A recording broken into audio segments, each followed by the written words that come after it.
Morning, guys. Hope you're all doing well. Thursday morning, and I thought I would join the discussion around HU tobacco. As you can see by the back in front of you in the book, I'm quite the HU fan. Arguably, they're probably my favourite blender.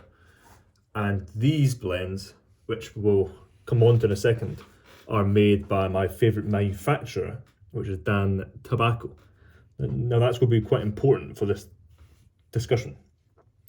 As some of you will be aware, HU Hans Wiedemann is essentially merged with Kopp to handle the upcoming distribution for the tobaccos. And on the face of it, that's a great thing. It will mean that the tobaccos will be much more widely available in a whole host of different countries rather than just Germany, as they currently are, and only in a select amount of places in Germany. Stock HU. They're very sought after, kind of iconic blends. But there's one aspect which hasn't been mentioned online, I don't think, and that's these blends in particular. But if we go into the HU book, this is the tobacco book for 2022, which kind of talks about all the blends that came out in 2022, which is, I have to admit, an extremely nice book. Features all the tobaccos in the range, and a few of them have certain pipes which are fantastic, so I highly recommend this book. But if you go to this page here, this discusses United Passion Flakes, and these are the 5 flakes here. I actually have all 5. I think I've got the tin of Tillerman here. HU Tillerman. So these are the 5 in the series, and you can see I represent all 5. All 5 which are in my cellar. Now, I'm going to try to make it as short as I can, not trying to drag on. The thing that I find interesting about this deal is what happens with these blends. And the reason I say that is because these 5 blends are made by Dan Tobacco. Some people might not be aware, but from the start, HU have had kind of a 2-partner deal where some of their tobaccos, as in front of you, are made by Dan Tobacco, and the majority of other blends they have are made by Cowhouse and Kopp.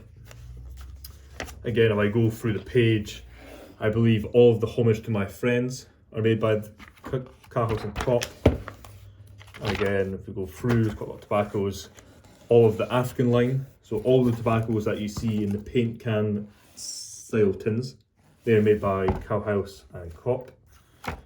And if we keep going through, I believe all of the tins that we see here, the pipe enthusiasts, are also made by Cowhouse and Kopp, the same as the clans of Scotland. So I could be wrong on a few of those, as in a few, because again, it's weird how they've always worked, where if you go into tobacco reviews, all of the United Passion Flakes are made entirely by Dan Tobacco. But in a few of the other lines, there's 1 or 2 that are made by Dan Tobacco, and the rest are made by Cowhouse and Kopp. So from the start of HU, they've had almost a dual partnership. So they've had 2 manufacturers making their blends, which is not normally the case. Normally, if you're a kind of independent or you're a kind of boutique tobacco blender, and you partner with one of the big manufacturers to produce a series of your blends, normally you stick with one manufacturer. So like kind of Baron, Orlick, Dan Tobacco, Cowhouse and Kopp, Sutliff, Cornell and Deal. You don't typically mix the 2 about. You don't normally have, say you're a blender and you have half your blends made by Sutliff, half your blends made by Cornell and Deal. That's not normally the way things are done. So there's no official information that I can see online about this. But my only question about the merger would be, are these blends still going to be made?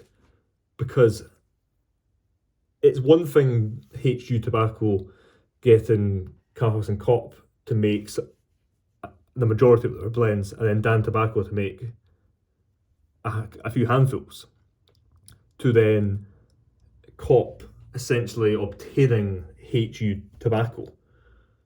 I can't see Kopp doing business directly with Dan Tobacco to keep these blends alive as they currently are. Fair enough, HU might make these blends with Kopp, but they'll never be the same, because one of the reasons I love Dan Tobacco so much is they source a very unique leaf, but I also just love their process of blending and their manufacture. Of course, the blends are created and formulated by Hans Wiedemann, but the actual sourcing of the tobacco is done heavily by the manufacturer, and that's Dan Tobacco. For example, again, a pouch just next to me, Salty Dogs, Dan Tobacco. I'm in a position where the majority of my cellar that I smoke these days is Dan Tobacco, because I think they are the best current manufacturer. But that's partly irrelevant. So there's been a few posts by Kopp and HU, all of which are in German. And one of the things in an article by Kopp was that the naming rights of HU will be transferred entirely to Kopp after 5 years. Now, I didn't go into much more detail, but I imagine that means that HU as a brand, in 5 years' time, Kopp will own all rights to all the names of the tobacco and HU itself. That's what I kind of understand from that point of view. But again, online, there's not a lot of information. So it's a great thing for the world, as more people will be able to access HU blends. Again, I think it says in the book somewhere, but there must be at least in excess of 40 different tobaccos that HU produce, all of which I have tried are fantastic. It's the only brand of tobacco I've ever got into that I've not had a single bad one personally. Of course, I've not had all 40. I've had all of the United Passion series. I'd say on top of this, I might have had another 7 or 8. So out of the 40 blends, I might have had, say, 15, 16 of them, which is a good amount. I've pretty much had all the ones that I enjoy, as in all the Virginia Periques, and a few of the Virginia Burleys. As some of you will know, I'm not the biggest fan of Lactia just now. So yeah, it's going to be interesting to see what happens. I'm interested to see if Dan Tobacco still creates these blends for HU, because although as it stands it's just about the distribution, it's not clear yet if these will still be made by Dan Tobacco. That's not been said.